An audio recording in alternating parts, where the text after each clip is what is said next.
Hujan turun tanpa henti malam itu. Angin berputar di antara atap kayu yang lapuk.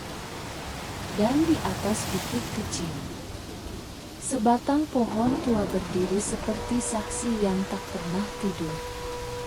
Di sanalah seorang perempuan memilih mati.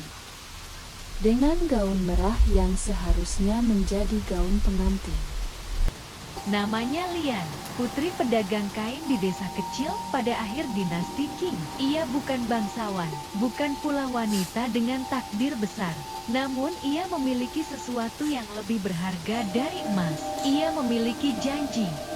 Pemuda terpelajar yang sering membacakan kisah dari Liao Zaizi karya Fu Songling di bawah cahaya lentera.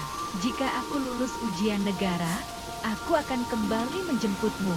Dan Lian mempercayainya. Setiap malam, ia menjahit gaun merahnya. Setiap jahitan adalah harapan. Wei lulus, namun ia tidak kembali. Yang datang hanyalah surat. Wei akan menikahi putri pejabat kota. Demi masa depan, demi kehormatan, demi kedudukan. Tidak ada permintaan maaf, hanya kalimat dingin yang mematikan segalanya. Dan malam itu, jarum jahit Lian jatuh, bukan ke lantai, tapi ke dalam hatinya sendiri. Hujan menghantam tanah tanpa ampun. Lian berlutut di depan gerbang rumah keluarga Wei. Gaun merahnya basah. Benang yang belum selesai menjuntai seperti urat yang terputus. Keluar, tolong keluar. Suaranya hampir tenggelam oleh hujan. Gerbang kayu berderit perlahan. Wei melangkah keluar. Hujan langsung membasahi jubahnya. Ia tidak berlari, tidak tergesa. Ia hanya berdiri, menatap perempuan yang berlutut di hadapannya. Tanpa amarah, tanpa penyesalan. Hanya dingin, petir menyambar langit malam. Untuk sesaat, wajah mereka terlihat jelas. Lian mendongak. Matanya penuh harap yang tersisa. Bukankah kau berkata akan kembali? Hujan mengalir di wajahnya. Wei berdiri tegak. Dingin. Tak tergoyahkan. Aku tidak pernah menjanjikan apapun.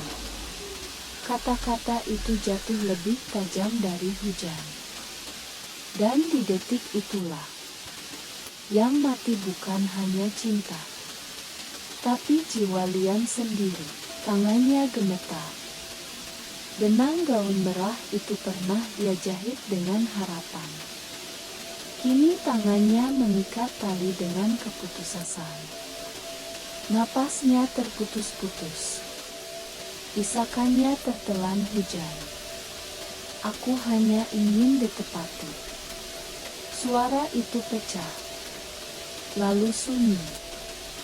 Hanya suara tali yang ditarik perlahan. Angin berputar di atas bukit. Hujan terus turun. Dan di bawah pohon tua, gaun merah itu terayun perlahan. Tubuhnya tak lagi bernapas. Namun malam belum selesai. Karena dari kematian itu, lahir sesuatu yang tidak lagi manusia.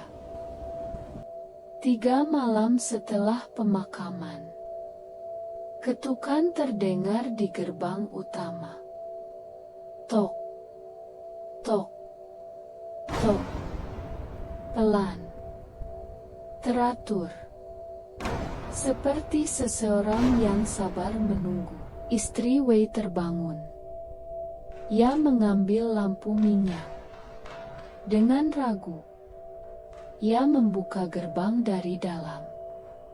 Kayu berderit pelan. Gerbang terbuka. Sunyi. Tak ada siapapun berdiri di sana. Tidak ada suara langkah. Tidak ada bayangan. Namun di atas lantai batu yang bersih, terlihat jejak kaki merah, basah, mengarah masuk ke dalam rumah. Padahal malam itu tidak hujan. Bau tanah basah memenuhi kamar. Lampu minyak bergetar kecil. Padahal jendela tertutup rapat. Di ujung ranjang sebuah bayangan berdiri dalam gelap. Gaun merah itu masih belum selesai dijahit. Wei mencoba bangkit. Namun sebuah tangan menyentuh lehernya. Dingin, kaku, basah seperti baru keluar dari liang kubur. Sentuhan itu tidak menekan, hanya menempel, seolah memastikan ia benar-benar sadar. Napas Wei memburuk. Ia tidak berani menoleh.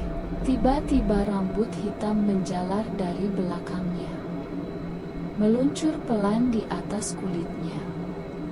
Lalu melilit mulutnya, menutup rahangnya, menyusup ke sela napasnya. Wei meronta. Tak ada suara yang keluar. Hanya bunyi napas yang tertahan paksa. Wajah Lian perlahan muncul di sampingnya. Kepalanya miring tak wajar. Rambut panjang menutupi separuh wajah. Mata itu kosong. Tak ada cinta tersisa. Hanya sesuatu yang lebih tua dari amarah. Suara itu keluar seperti dari tulang yang retak. Aku belum selesai. Tubuh istrinya terjatuh di lantai dalam gelap. Tak bergerak lagi. Rambut yang membungkam Wei kini bergerak lebih liar, menutup seluruh wajahnya. Gelap total. Ia merasakan helai demi helai masuk ke hidungnya, ke tenggorokannya. Kepalanya ditarik ke belakang. Pelan. Sangat pelan. Dan sebelum semuanya menjadi hitam, Wei mendengar suara hujan. Meski malam itu tidak turun hujan. Lampu minyak padam. Sunyi. Pagi datang tanpa suara. Cahaya matahari menyelinap melalui kisi-kisi kayu jendela. Lampu minyak telah padam. Di lantai kayu yang dingin, Wei tergeletak. Lehernya tertekuk tak wajar, wajahnya membeku dalam ketakutan terakhir. Tak jauh darinya, istrinya terbaring kaku. Rambut hitamnya menyebar seperti bayangan yang tak mau pergi. Tak ada jejak perlawanan lagi. Tak ada jeritan yang tersisa. Hanya kesunyian dan bau samar tanah basah yang masih tertinggal di udara. Jika hujan turun di malam hari dan kau mendengar ketukan pelan di pintu, jangan buka, karena mungkin ia hanya ingin memastikan satu hal, bahwa kau tidak pernah berani mengingkari janji.